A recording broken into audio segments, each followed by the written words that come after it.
Hi, my name is Nehanki Chattopadhyay. I'm a licensed therapist, clinical practitioner, and a corporate counselor. Today is a great day to learn, and today's topic of discussion is going to be personality. So, what is personality?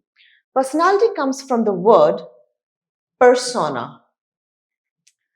It refers to those theatrical masks worn by ancient performers to play roles or to disguise themselves on stage. Personality refers to a unique and stable pattern of behavior, thoughts, and feelings. And it comprises of four characteristics. So, personality basically has four characteristics to it. First, it is consistent. Your personality is going to be consistent under various situations or occasions. Second, it will influence how we act or behave. It also has multiple expression.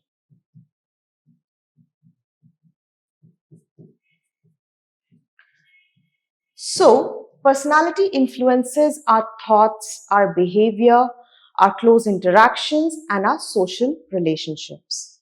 And finally, as much as it is a psychological construct, it is also a biological construct. So our personality is also influenced by our biological needs, processes, and our genes. So there are four approaches to personality, and each discipline has tried to explain it in their own way and manner.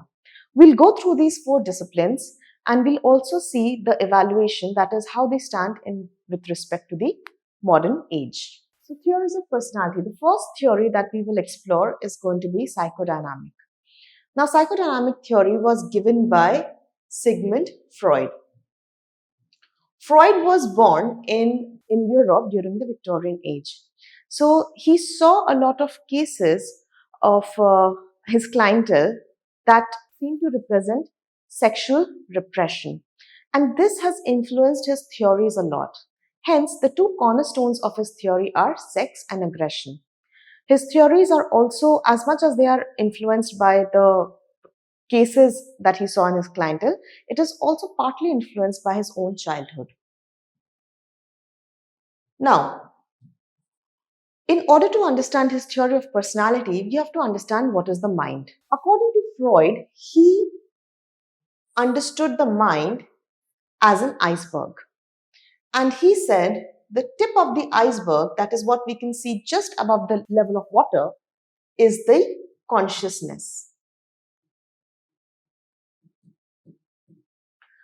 And this conscious, it contains all our current stream of thoughts. So for example, if you're listening to this video, if you're starting from this video right now, that is your conscious, that is your awareness. Right below the water, as far as we can understand, as far as we can see, is what he called the preconscious.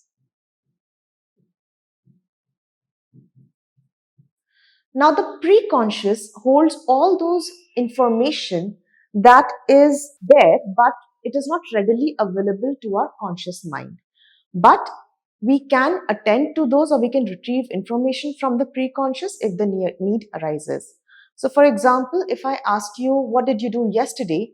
That information is most likely to be in your preconscious. Now, Freud said that the bulk of our mind is in the what he called the unconscious.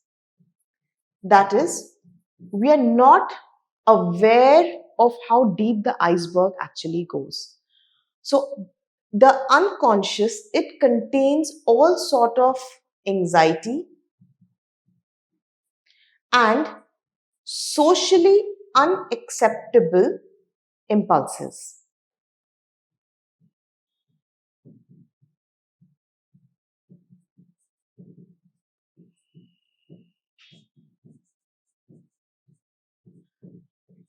Now, Freud said that these socially unacceptable influences or impulses, they usually try to make to our conscious.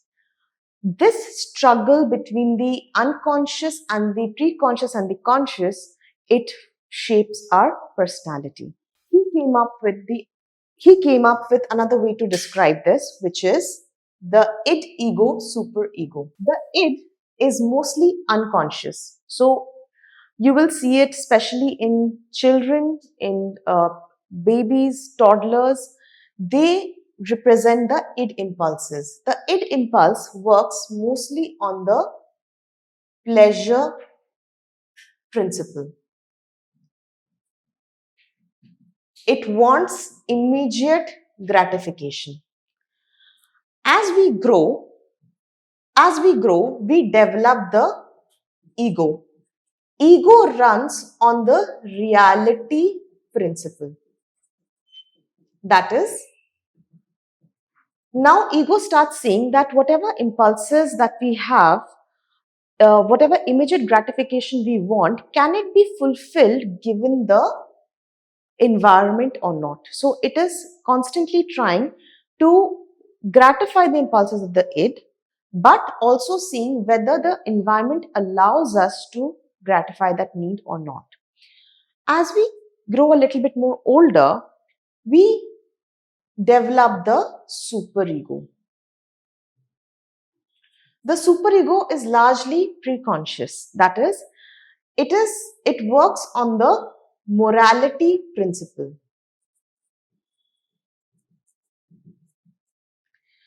So the superego tells us it is shaped by the by the environment. So our parents, teachers, the kind of culture that we live in, that shapes our superego.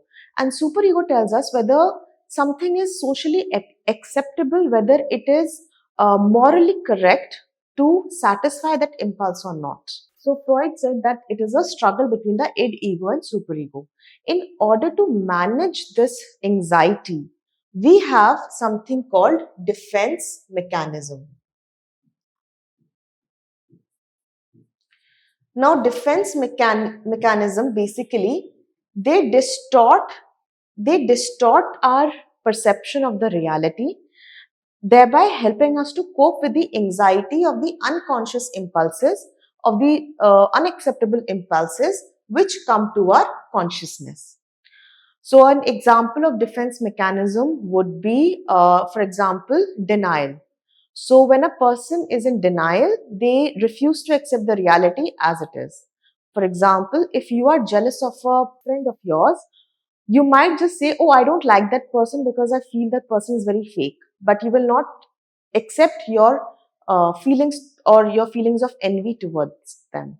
So as you can see from here, the ego, it is mostly conscious, it works on the reality principle, it is rational, and it tries to mediate the impulses between the id and the superego.